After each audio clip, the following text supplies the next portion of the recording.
Yes, people, you don't know, but there and you're back and you're keeping it locked with the real Gunner Lee.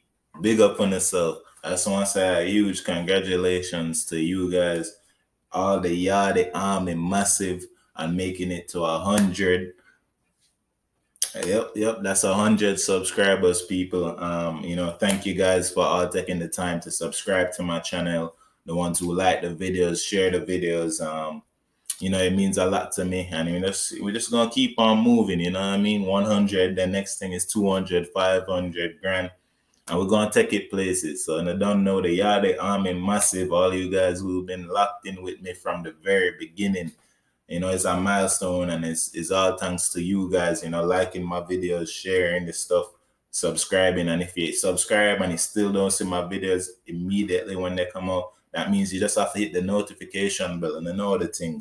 And they're not new to the YouTube team. Is it me? So I know the thing, and you know the lingo, and you know what this video is about. This is where we keep it all things Yardie. So that means we're going into the Jamaica Gold Cup, and we're going to brush up on the last game that the Jamaica played and brush up on the game today against Costa Rica. So last game Jamaica played Guadeloupe. And the main talking point going into the game against Guadeloupe is the fact that we would be without our goal scorer and our creative attacking midfielder, essentially, in Bobby Reid. Bobby Reid, they said, had COVID, essentially, so he's definitely out for the Guadeloupe game and the Costa Rica game. It might be a long shot for the quarterfinals, so that's exciting. And I mean, this Guadeloupe game was a big game. If we win, we're through to the quarterfinals to either play Canada or the USA, depending on this game against Costa Rica. And we did just that. It was a hard fought game. We actually went down 1-0 to Guadeloupe early in the game. But I do feel like, as I said in the first game, our pressing is something different. These guys over here are hungry. The tactical emphasis that Whitmore put instill in these players, I can see it out in the pitch. Corey Burke, is in the lineup in place for Bobby Reid. He was massive, people. The man was everywhere, tenacious. The man like a Rottweiler just had draw down everybody. Listen, I couldn't touch him, couldn't stop him.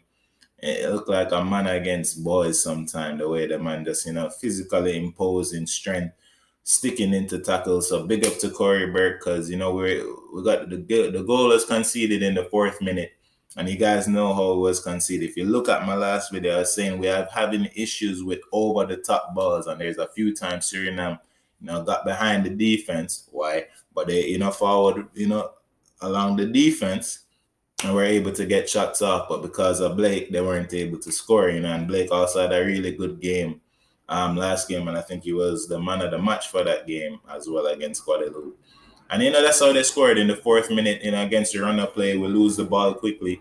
They shift the ball over there to their right side. Bell actually does well to get into position, but it's a deflection. It's one of those deflections that goes anywhere. We're down for it. And at that point, I looking to see, how my team going to respond. It's another same Sosa reggae boys. This another Soca Warriors. When they're on that, it's the reggae boys. We know about hard time. We know about good time. We are the culture. So, I try sift out, see how we would respond. And I think we responded in terrific fashion, people. I think we kept on pressing them, we're a bit more alert, especially around the back for those long balls that they kept on looking for. And we handled them, we handled that especially. And I think for the goal, I think it's either Blair Terga who does well to press the ball, get the ball quickly. Give that ball to Corey, and Corey, what a beautiful strike. Nestles that in the bottom corner. Pace, power, precision. Big up to Corey Burke and his start for the team. Getting that big goal, replacing Bobby Reid. And we need that offense there. We need those goals, and he did what he was supposed to do. I think the game was up for grabs after that, people. We had a few chances there. I think Bailey had set up Shamar Nicholson for a nice sitter. If anything, Shamar had a few goals he should have scored. So that was just probably the one disappointment. I think we were lacking in terms of our, and being clinical. We weren't that clinical as we were supposed to be. I think, as I said, I've been saying this before, and I think Daniel, I don't know if I said this on one of the videos, but Daniel Johnson has been like an MVP for us, and this game was no different. He had a nice 1-2 no look pass there for Bailey in the game, which almost led to Bailey's goal. Bailey had a disallowed goal. After a good link up with, I think, Damian Lowe there, for him to go clean through. And I mean, this is the type of football we want to see. You know what I mean? If Bailey is clicking, which he was, but it never really came off for him last game. It did come off in terms of the assist, but in terms of the goal, it hasn't come off yet. But if Bailey is clicking and we get a performance where Bailey scores our assist, I think it's a good chance that we win these games.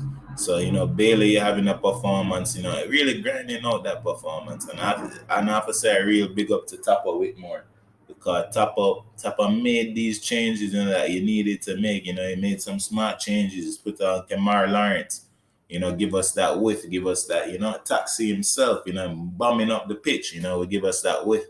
And then there's one point in time Bailey shifts over from predominantly right side of the pitch to the left side of the pitch. He puts down Flemings for Terga. And I mean, listen, that boy, the Flemings, I was telling the guys from a long time, anytime that boy they have the ball, it's hard to get it from him. So the man them I try, and the man just know for broke people. Him has a good skill, good on him feet.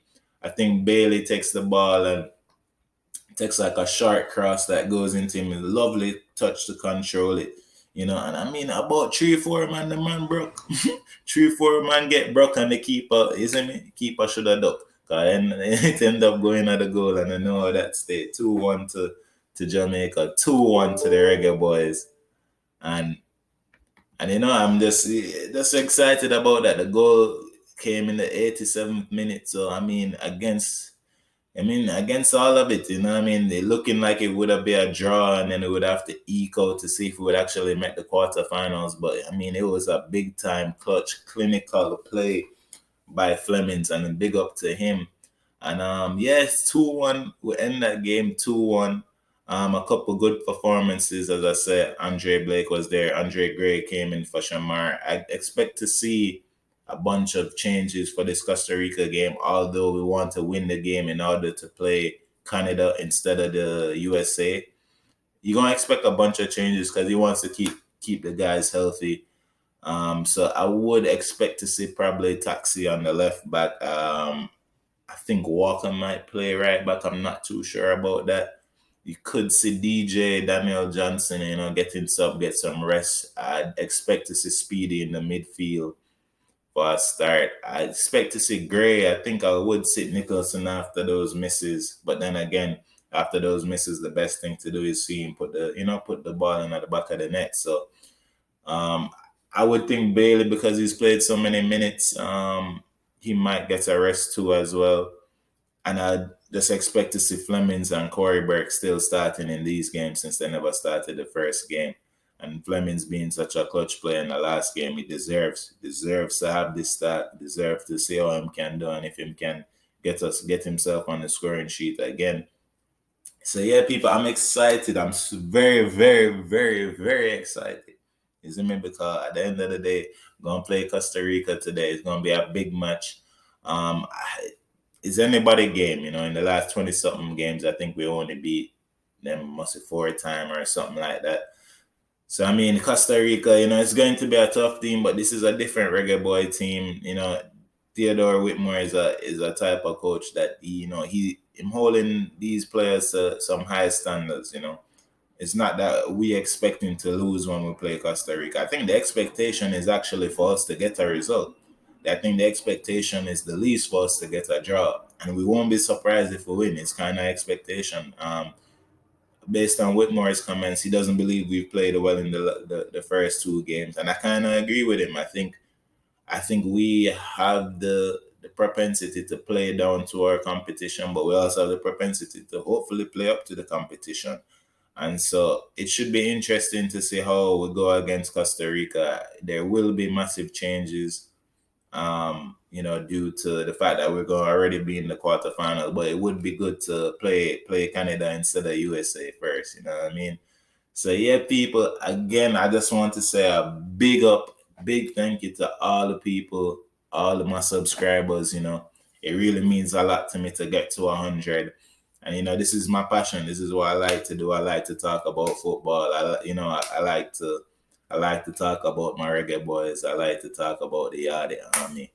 And you are the ones who keep this thing going. If you keep on liking, sharing, subscribing, the thing get bigger. I have more content to talk about. There's more things for you guys to share with me. So that's all I asking you. Keep on liking this stuff, share it. If you don't hit the notification bell, hit that stuff right now. If you're all the way in this video and you still don't like nothing, are you doing subscribe?